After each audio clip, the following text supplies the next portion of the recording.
Dans cette vidéo, nous allons voir une solution d'un exercice sur la gestion des fichiers en langage C. On regarde l'énoncé.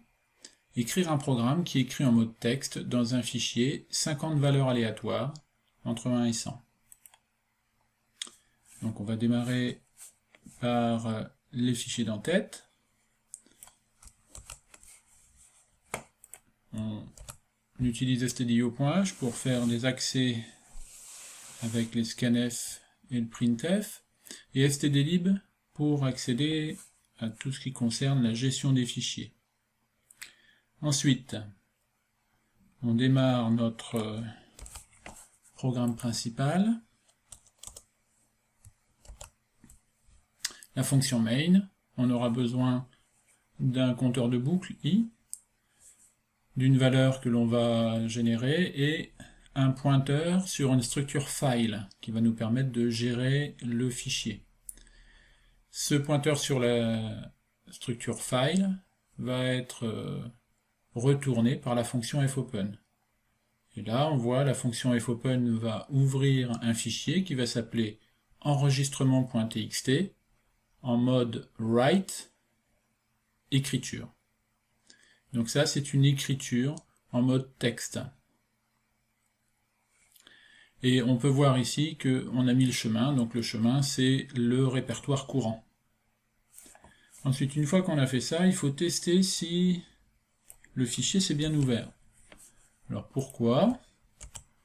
Il peut arriver que pour une raison X ou Y, le fichier n'ait pas pu s'ouvrir.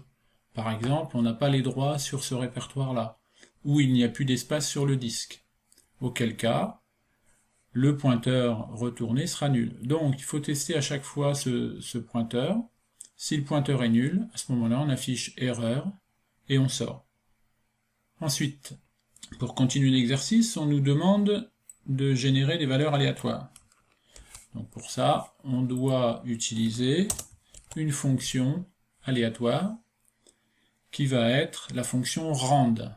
Mais pour pouvoir l'utiliser, on a besoin d'utiliser le fichier d'entête time.h, et avant d'utiliser la fonction rand, il est bien d'initialiser le générateur de nombres aléatoires. srand récupère leur système au moment où le programme est lancé pour pouvoir faire une génération aléatoire.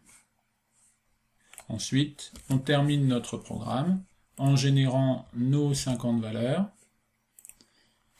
Donc for i égale 0, tant que i est inférieur à 50, qu'est-ce que l'on fait?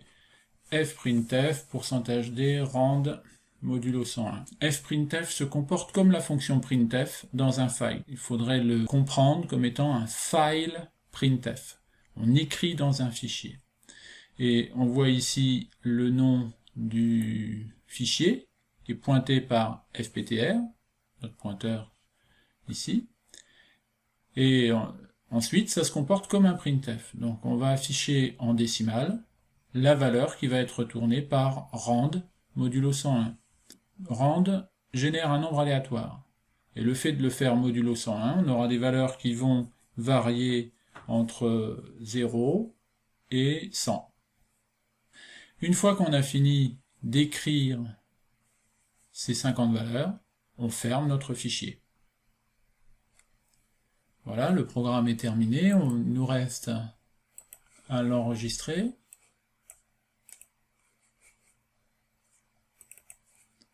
On va l'appeler exo fichier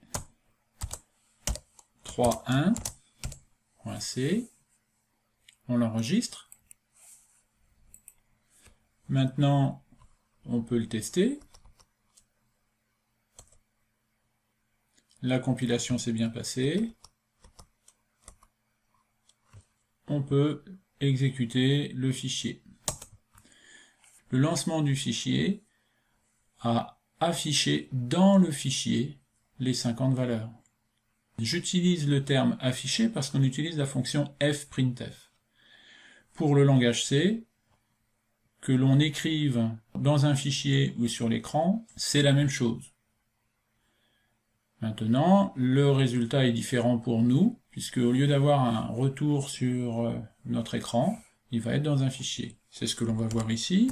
On va faire un cat de enregistrement.txt et on a nos 50 valeurs aléatoires. On peut relancer l'exécution de notre programme et on voit que les 50 valeurs sont aléatoires, ne sont pas les mêmes que celles précédentes.